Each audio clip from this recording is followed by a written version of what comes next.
Hello, welcome to the 414 Morning Podcast.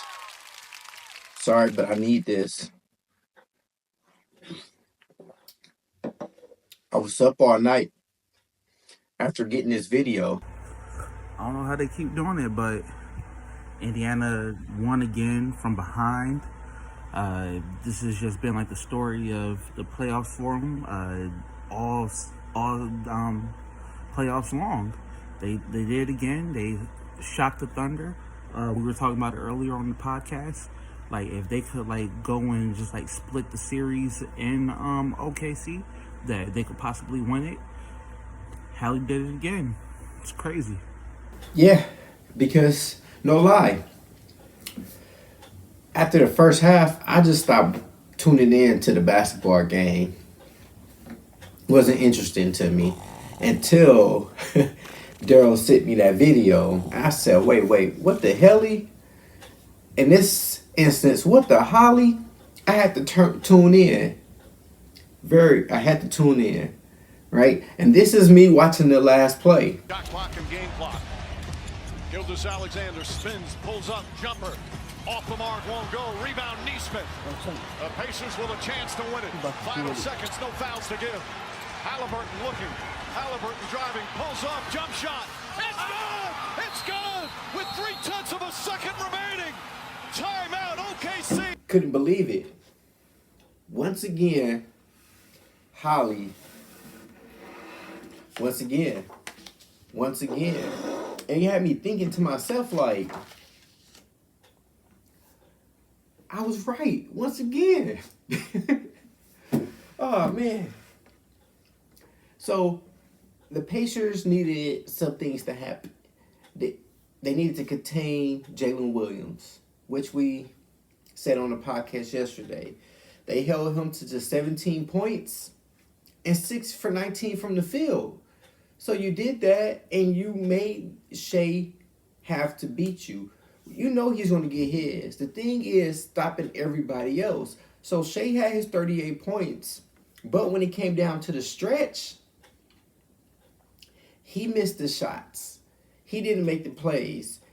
And the Indiana Pacers always felt that they was going to have to play from behind. Pause. They knew that Oklahoma has a great offense and do a lot of things well. They knew that already. But they knew that once it come down to the crunch time and they come down to clutch, they knew that Oklahoma send the tense up a little bit. And they play not to lose versus playing to win. So if we look at it, Indiana did it against the Bucks. Indiana did it against the Knicks. Indiana did it against the Cavs. And Haly hit clutch shot after clutch shot after clutch shot. So Indiana has been in this position before where they down by a lot and they win. They had a 1 out of 180 something percent chance to win the game. Right? They only led in the last 0.03 seconds of the game. And that was the last shot. Your MVP of the NBA Basketball League missed the shot to put them up by 3 points. Oklahoma had a big drought. And this is something we was talking about on the podcast yesterday. Oklahoma can't afford to go on droughts because Indiana is going to keep pushing the ball up the court. They're going to keep scoring. And when it was 2 minutes and 40 seconds left, Oklahoma was stuck on 108 points. Right? The final score was 111 to 110. Indiana just kept scoring. The score was, I want to say it was like 93 to 108 in the last 2 minutes and 40 seconds. Oklahoma couldn't score. Indiana continued to score. Right? So everything pointed to Oklahoma should pulled out that victory. They should have pulled out that victory. Right? 75% chance home teams would rest win. 16-1 when you got 3 days of rest. 17-3 when the spread is in your favor.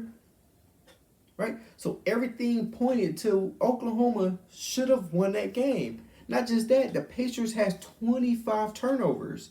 They had a minus 19 turnover ratio. That was the worst ever in the NBA Finals. Everything said that the Thunder should have won that game. If you're giving me 1 out of 180 chance to win, so it's more like, did Indiana win that game? Or did the Thunder lose the game? I say the Thunder fumbled the bag. They definitely fumbled the bag. You have to find a way to win that game. You have to find a way to pull that game out.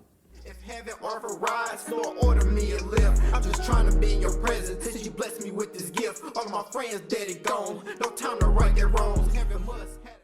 The Thunder had everything on their side. Mm-hmm. The percentages was on their side. The Thunder also did everything that they could do. They turned the Pacers over 25 times. Mm-hmm. They had a minus 19 turnover ratio. Indiana, which was the worst ever in the finals. Mm-hmm. But then also, like we pointed out yesterday, where I was letting everybody know that the Thunder can't have these droughts where they don't score. Because Indiana will keep scoring. Mm-hmm. So when it was around 2 minutes and I'm going to say 40-something seconds left, Indiana had like 93, 95 points. And the Thunder had 108 points. And they ended the game with 110 points. So they went on almost a 3-minute drought where they wasn't scoring, and Indiana just kept scoring. And the Thunder played not to lose the game versus playing not to win the game. Mm-hmm. And Indiana, the coaching staff, the players, they came out and felt like if they know they're going to play behind, but they have to keep it within striking distance. Right. Because they knew, looking at the playoffs, that if the game come down to it, that Oklahoma will play tight. They will tense up, and they won't play the same brand of basketball that they play when they, ahead. Mm-hmm. And looking at the playoffs, Milwaukee series, Cavs series, and now this one, and the Knicks, that they pulled out clutch win after clutch win after clutch win after clutch win. And last night was another example. Play from behind. If we get the last shot, we already know what we're going to do. Yeah, seeing that like final stretch, especially like that last like minute and a half of the game, the Pacers, they were still down, but it was just, like you said, they were within striking distance. It was something about that where it was just like, this game is not in the Thunder's favor. They did, on paper, they did everything right. They rebounded well. Like you said, they caused the Pacers to commit, I think, 19 turnovers in the first half, right? Mm-hmm. So how often does a team not only come from behind, but is still within, like 5 to like 8 points the majority of the game until the final quarter? The Pacers are something like different. And also, if you notice, I don't think a single player scored 20 points for the Pacers. Because when I was watching it, I was letting everybody know first half. After that, when it got to halftime, I turned the game off. I won't lie. I don't know. Maybe because it wasn't my teams playing. Maybe I just wasn't interested anymore. I don't know. It was a good game, but it just, I don't know. It's just something about it. Mm-hmm. But then not just that. When I was looking at the game, I'm like, the Thunder are playing well. They're playing well, but they just can't put Indiana away. Right? So me, I'm like, you know what? Fourth quarter, I'll tune back in. And then I got that video, that text from you, and I said, "What the Haly? Like, what the Haly? Let me tune in right quick." And then, yeah, when I tuned in, 2 minutes. It was about 2 or 3 minutes, and I just watched it, and I was just like, "Yeah, I can see how this is about to go." And it happened exactly how we felt like that game was going to go. ISO heavy. They don't really run that much action. So when you're going on these droughts and stuff like that, you have to run action, get player movement, ball movement, and try to create offense. Because I always say this, like, a player they're going to hit tough shots. Great players are going to hit tough shots. And to me, I always look at a game through the shot selection, right? Even if a team is struggling, I still look at shot selection. Yeah. Right? Because another team can be on fire, but they're hitting tough shot after tough shot after tough shot. And another team could be missing just easy shots.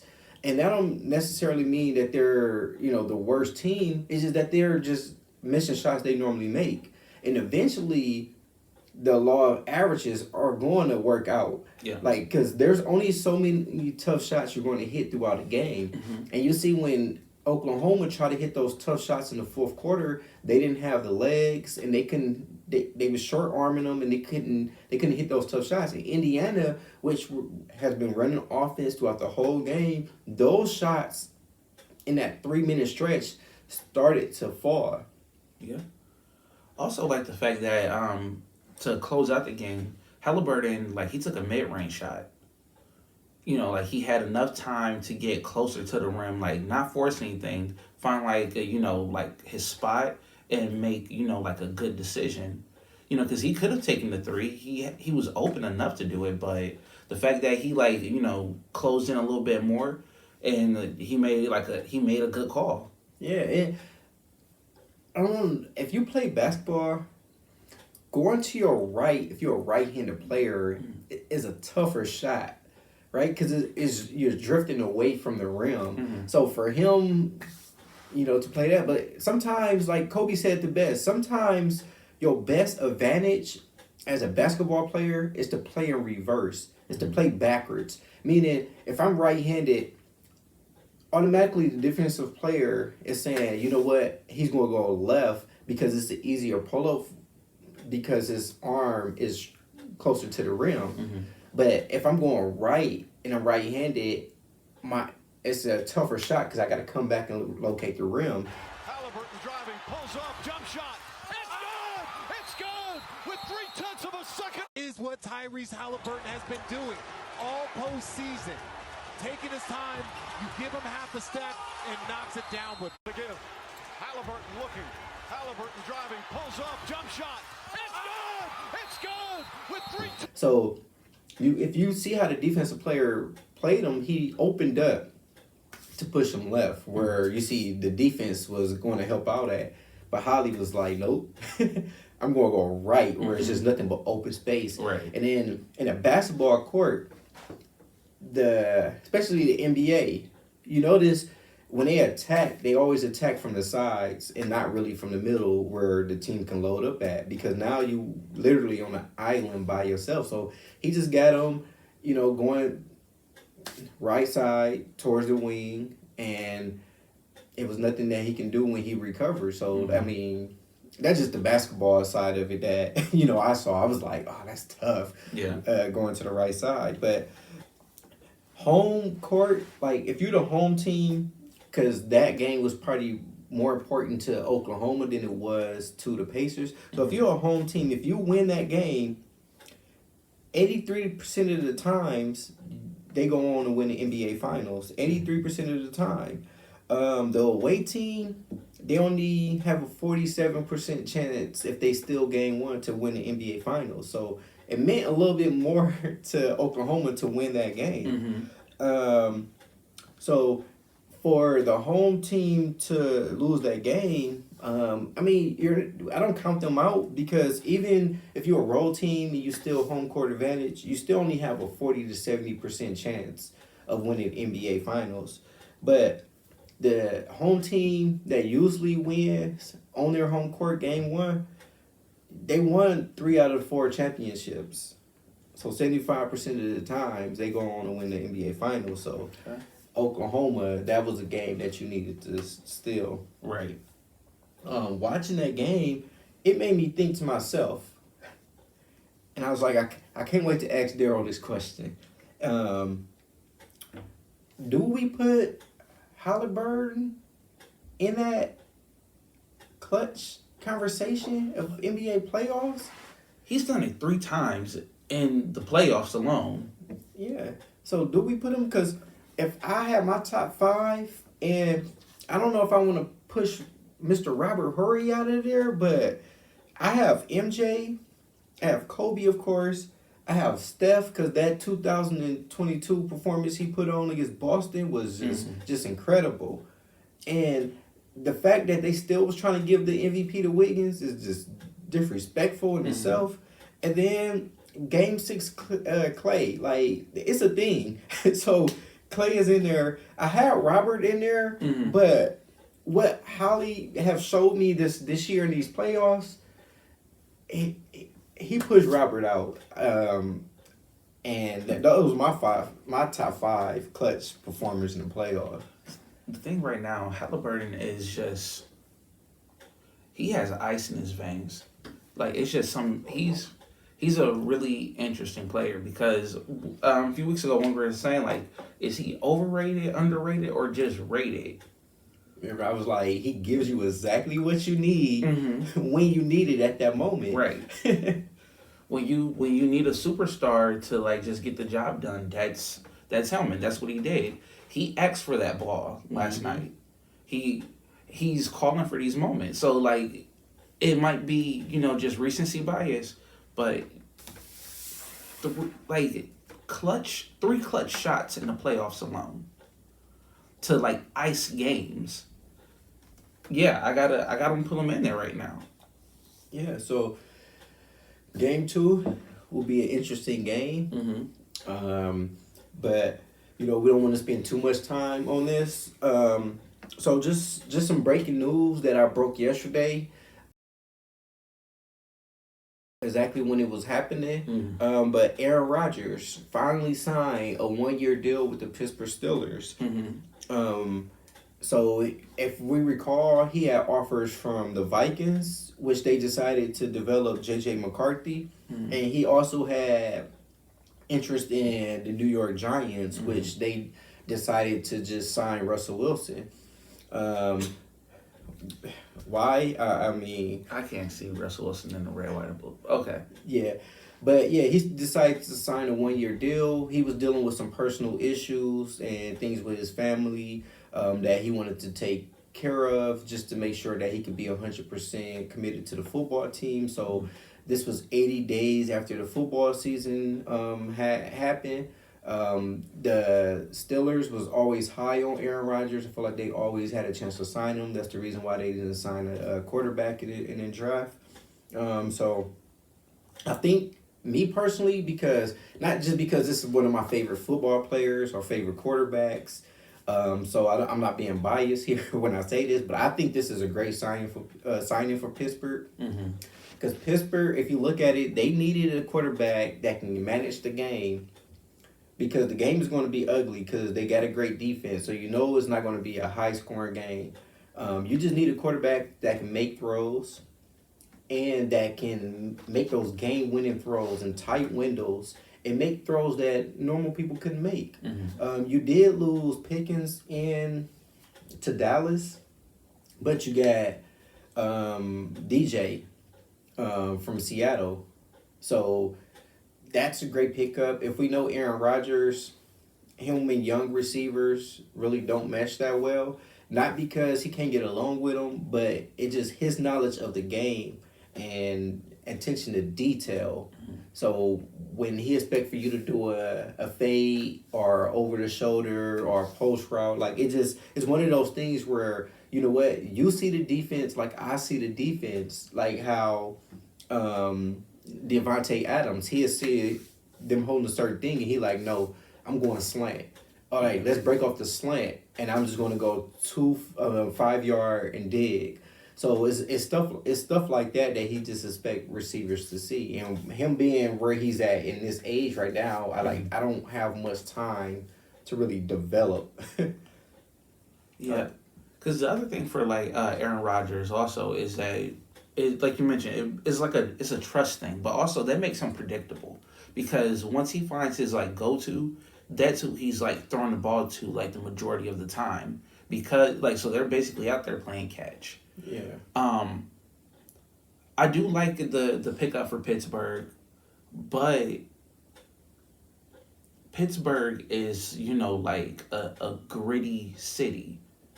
Aaron Rodgers reminds me of Sunshine from Remember the Titans. Mm-hmm. He's, like with all his like holistic medicine and stuff and, just kind of like his almost like bohemian lifestyle. I don't think that, the stuff that he does outside of football is going to mesh with like that fan base because, like they're more of like, we get it out the mud. Yeah. So I think as soon as like Aaron Rodgers does something or says something where it's just kind of like, this is a flower child, like they're going to immediately turn on him. Yeah, so I watched the documentary of Aaron, and when I watched the documentary, I understood why he's the way he is. And it's not just me taking up for somebody that I enjoy watching playing, but I guess his philosophy is you shouldn't go through life just accepting what people tell you. Mm-hmm. Right? Sometimes you should challenge what people say. Yeah. Or you should just ask questions.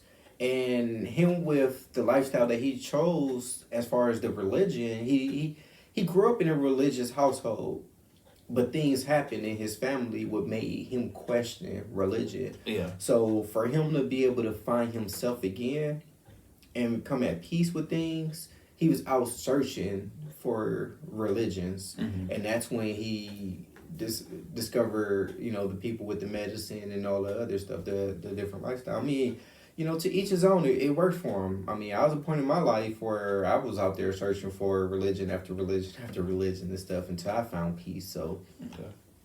So whatever, decides to work for him. One thing I can't disagree with is, he got a talent for throwing the football. Mm-hmm. Yeah. So I'm just going to run these numbers at you right quick because we don't want to talk too long about it. We talk more about the Aaron Rodgers signing once we do our NFL team needs and wants and talk about the NFL once the season come about. But so Russell Wilson, he threw for 2,482 yards, 16 touchdowns, 5 interceptions, 214 completions. Not bad, but I don't know. It's not, former Super Bowl champion like numbers, but yes. And then they had it was a 2-quarterback system, so they had Justin Fields. He threw for 1,100 yards, 5 touchdowns, 1 interceptions, had 106 completions. Which, if we put both together, was 3,588 passing yards, 21 touchdowns, 6 interceptions, and 320 completions. Now, that sounds like a passable quarterback. Yes, together. Mm-hmm. But now, if I run Aaron Rodgers' numbers compared to them, so he threw for 3,897 passing yards. So, almost 300 yards more than both quarterbacks combined. He had 28 touchdowns compared to the 21 touchdowns combined, so 7 more. And then he did throw for 11 touchdowns, but a lot of that was early. Interceptions? Yeah, a lot of that was early in the season. And then he had 368 completions. So that is 48 more completions than both quarterbacks combined. So 2 quarterbacks wasn't better than 1. Yeah, that sounds like a former MVP, former Super Bowl champion. Yes, and you see both of those quarterbacks got Pittsburgh to the playoffs where they couldn't make plays throwing the football because they make plays last year, they win.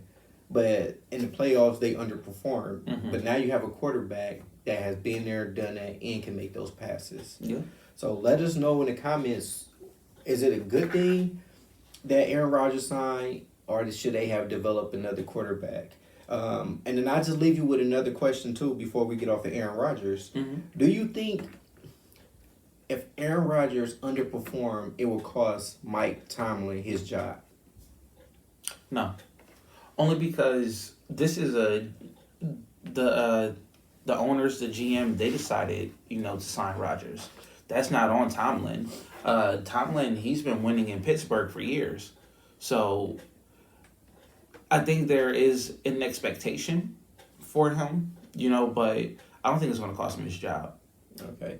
So another interesting thing, and it's not me promoting Netflix unless you want to sign us, but I don't mind. But a great show that I encourage people to go watch, Shaq. He has a new series where he's trying to bring back Reeboks. Shaq. We were real Reeboks. You're looking for people to sign. So he's looking for people to sign. He's trying to bring Reeboks into the game. Yeah. He's picking up young players, so he got Andrew Reese. That collab is pretty nice. Yes, and then he signed some college players, and then he also signed some other players. So he's looking for people to sponsor and to get the name of Reeboks right back out of there. Get right back there. So look, if you want to get Reeboks into the podcasting world, hey, we're here. Holla at your boys. I'm just saying, I have Reeboks all over here. Reeboks in the background. I have Reeboks right there. I have my grandma wearing Reeboks. My mama wearing Reeboks. My daddy wearing Reeboks. My kid wearing Reeboks. My Reeboks will have Reeboks. No, but go back to it. You know what I'm saying? So just go out there and watch his power moves that he has on there. But an interesting take that he had. So just talking about Shaq, and I love Shaq, but he said that he was talking about Giannis. He's pretty much said that the market size shouldn't matter for NBA players. Yeah, not anymore. He said it shouldn't matter. So he's saying even if you in a small market, you're making the max. So you shouldn't be complaining.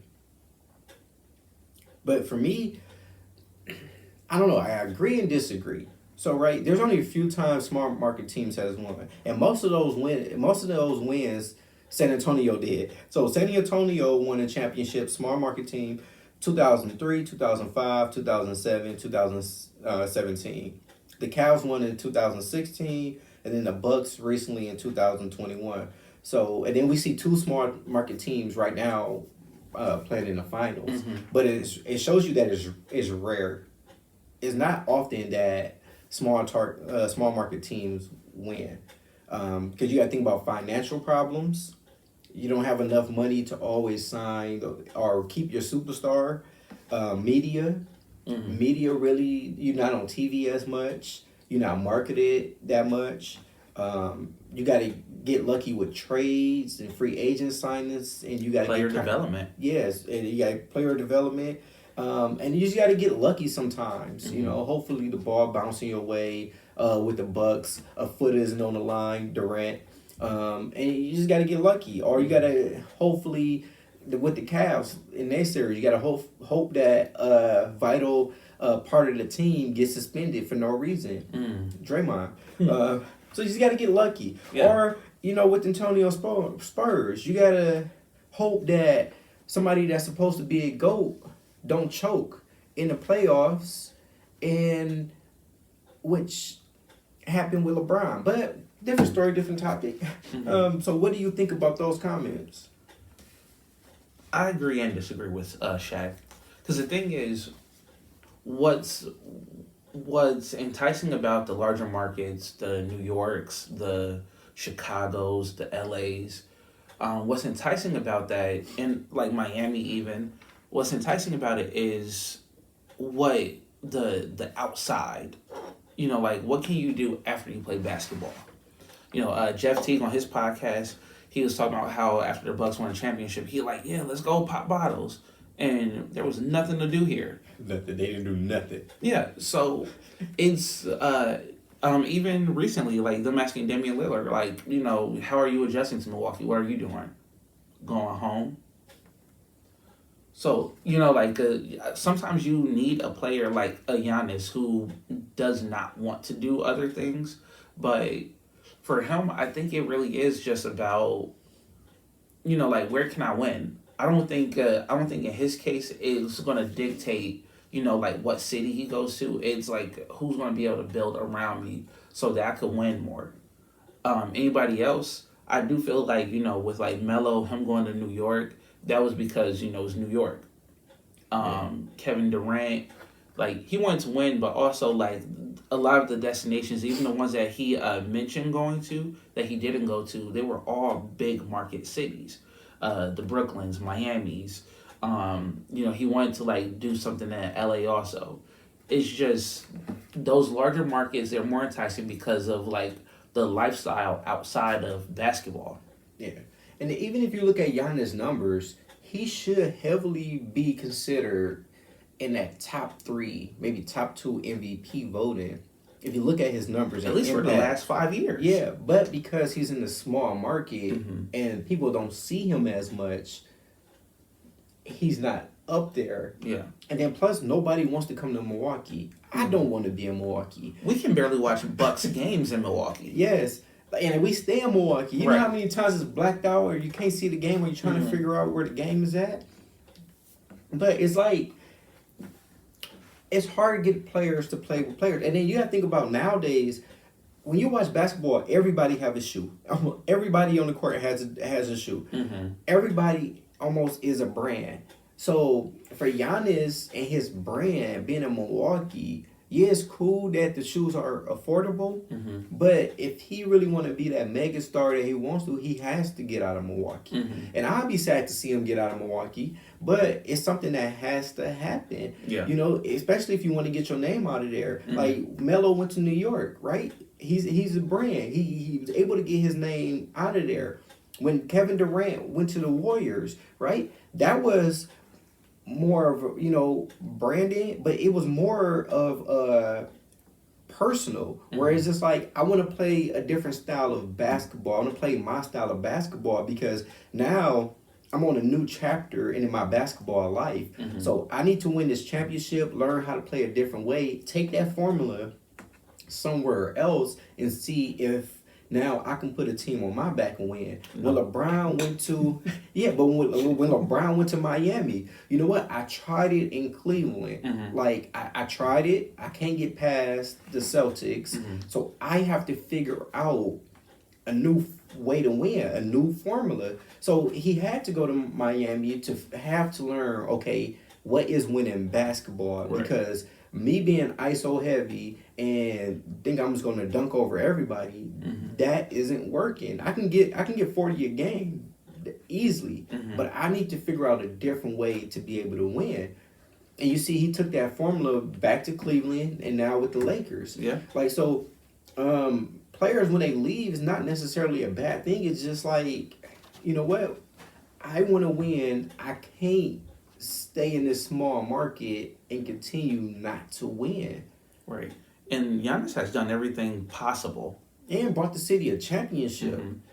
Like, he's done everything he can. He maximized his ability and Milwaukee's ability being here. It's time for another chapter now. Yeah. Because, I mean, even for the longest time, people were talking about Kareem Abdul-Jabbar being, like, the greatest Buck ever. The man played, like, a season. Yeah. Giannis has, like, shattered every single record, like, for the Bucks. The man has won MVPs. He's won a Defensive Player of the Year, All-Star MVP, Championship, Finals MVP. The man has done it all. If he retired in 2020, he would be going into the Hall of Fame. Yes. So, do you agree with Shaq's comments? Do you not agree with Shaq's comments? So, finally, the time has came. I need this. I was up early. I was up last night. So was Daryl. I'm surprised he don't have a monster here right now. But Carter 6 dropped. There were some songs I was impressed with. Mm-hmm. There were some songs that I ain't gonna say I wasn't impressed with them. That was okay. Yeah. So the drought on waiting for Carter 6 to come out, I expected more. Mm-hmm. And I'm not gonna say I was disappointed. It was mid. It was a mid to me at best. Like you had some songs that reminded you of the Carter 6, and I mean the Carter series, and why Lil Wayne was Lil Wayne. His punches were punching, so like that was there always. His cadence, he did some great collabs with people. Mm-hmm. But a lot of the songs on there to me sound like mixtape songs. They sound like I've been holding on these songs for a while. Yeah, I was gonna say some of the songs sound dated. Yeah, so I don't know. If it was my first time hearing Wayne, I would be okay. I would be good with the album. But because I know how the Carter series is and went, like this didn't remind me of a Carter project. I don't know. Maybe this should have been Funeral 2 or something. Yeah. This didn't deserve that Carter 6 title. Yeah, it didn't, because you're used to those interludes Mm-hmm. where he's just spazzing out when he's rapping. You're used to those soulful beats, and this I don't know. Some of the songs were there, but for the most part, it was a hit or miss. Yeah, so I listened to it twice. I listened to it last night, and I was just kind of like, I'm kind of tired. I stayed up to like listen to it. Maybe I just need to give it another listen. So while I was like getting ready today, I gave it another listen. 19 tracks. It's a quick and easy listen. It's only like an hour and a half. It's not bad. I was excited like when you hear the King Carter opening. Oh man. When I heard King Carter, I'm like, oh yeah, I know Lil Wayne about to eventually start rapping, and then it ended. I was like, because the way it came in, it reminded me of like that old like. It is weird to compare, but it reminded me of like Prime Rick Ross. That like grandiose like Justice League like beats and stuff. So when I'm hearing like it just like rising and everything, I'm like, it's about this beat about to drop, and nope. Never came. I was expecting the lighter flick. I was like, oh yeah, it's about to go. Here, Lil Wayne about to crash out. Yeah, and then to follow it up with the next song, I felt like it was already a drop. Mm-hmm. So I didn't like it. It wasn't bad, but I really got into it with Big X the Plug, that feature, and I think that's already 4 songs into it at that point. Let me see. Yeah, well, that's track number 4. Like, I felt that was a good song. Mm-hmm. And the other guy featured on there, Jay Jones. I don't know who you are, but I like you. Oh, Jay Jones, nice. Yeah, that was nice. First time hearing him. That was something. Like, I don't know why, but also the song with Cameron Carter. It's not good, but it's catchy. Him just talking about like he's driving his Rari to LA or whatever. I'm like, it's catchy, it's cute, it's fun. The final song, the close out the album, I thought that was good too, but it just seems like it's something missing. Like I don't feel like there's that like urgency or like passion in like Lil Wayne's voice. That Bell song, trash. I think it's trash. Like lifting barbells, ringing bells, like it's bad. I did not like that. I didn't like the record with Bono. It sounded dated. It sounded like that was something that was scrapped off of Rebirth.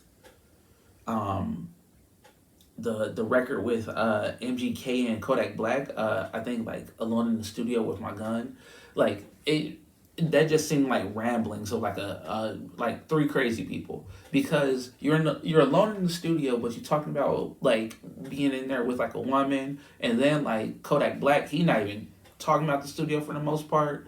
It's all over the place. Like you obviously all recorded in different places. Y'all heard the beat and then just put the song together. Manny Fresh surprised me with this like real crazy like sample, like this like. For Manny Fresh, because like he does that New Orleans bounce, mm-hmm. So that like nice little soul sample that he did, it reminded me of it was some Kanye West sample, but he didn't flip it. He just like extended it, so it was like the actual like verse from the song that Kanye previously used. It's probably he probably upgrading his stuff because you remember when he had that versus beat, and just Blaze told him like, bro, you and your childish beats, bro. And Manny Fresh took that to harder. Yeah, because he's changed it up since then. Yeah, but overall, like scale of 1 to 10, I'm gonna give the Carter 6 a 4. Like mostly because I think there's only 4 songs that I could like go back and listen to like willingly. It like for me it was a disappointment. Like, and if we're gonna like rank the Carters, which we have like talked about doing, this is already number 6. Yeah. Yeah, I think we talked about this off camera. It just didn't remind me of the Carter 6 project. Yeah. I honestly felt like he should have just did another fix before the 6-2, and this should have been a fix before the 6-2. Yeah. And then it come out because I feel like I don't know. I mean, it was kind of with Funeral. It was kind of with the Carter 5 as well. I feel like who's ever in the studio with him or at this listening party with him really should be telling him, nah, bruh, that shouldn't be on the album. That shouldn't be on the album. So I don't know what process they have where they're putting these songs together, but a lot of these songs aren't album songs. But also, there's no cohesion on this album. You know, like, so songs aren't going right into, like, each other or, you know, like, the topic goes into, like, the next topic.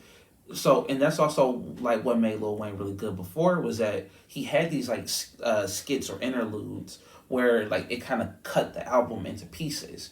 Like, there's no interlude in this. So you're listening from track 1 to track 19 all the way through, and these songs just seem like a mumbled mess. Yeah, it's just songs out there. So that's why he lost me, because like an album should tell a story, and this didn't tell a story at all. I feel like he had some names on there, but they was just names to get people interested in listening to the songs. And maybe this explains why when we were talking about no single before, why he didn't have a single or that radio hit, because there's not a single or radio hit on this album at all. I see why there wasn't a buzz around it, because there's not a song to create a buzz around this album. Yeah. And me, I'm a Wayne fan, but to me this should have been the fix before the 6-2. This should have been something to get us ready for the album coming out. Or at least like the mixtape rollout announcing, you know, like he's going on tour to do the Carter, like 20 years of the Carter. Yeah, I don't know. I feel like he should have got back in the lab and really decided what he wanted to put on this album. Yeah. I would have loved to see the maturation stage in how he involved in rapping. I almost would have loved to see the Carter 6 broken up into 6 different pieces, which meaning like I would have liked to see him show where he started, why he got to the point where he's at, the fame when he was the best rapper alive, and then after, okay, I'm the best rapper alive, this new era that I'm trying to create. I would have liked to see that. That would have been a great story within the album. Yeah. So yeah, I just feel like, I don't know, he missed on a lot of these songs. Yeah. And I really do think that a lot of this stuff was these were previous ideas. He mentioned like prison a lot on the album, as if he just did that like prison bit, and that was like 15 years ago. Yeah, so that's what I said. I feel like even with like I said, the Carter 5 and a lot of stuff he's been doing recently, I don't feel like these are recent songs. I feel like he's putting new verses on some of them. But I don't feel like these are new songs. I feel like these are songs he had sitting for a while and was like, I got to get these out. Yeah. Or, you know what, these people did features on this song. It's time to get them paid. So let me put this out now. That's what it feels like, because even like the Cameron Carter, like I've heard Cameron talk recently. He don't sound like that. Yeah, so yeah, I don't know. A lot of them just sound old. But you know what, tune in.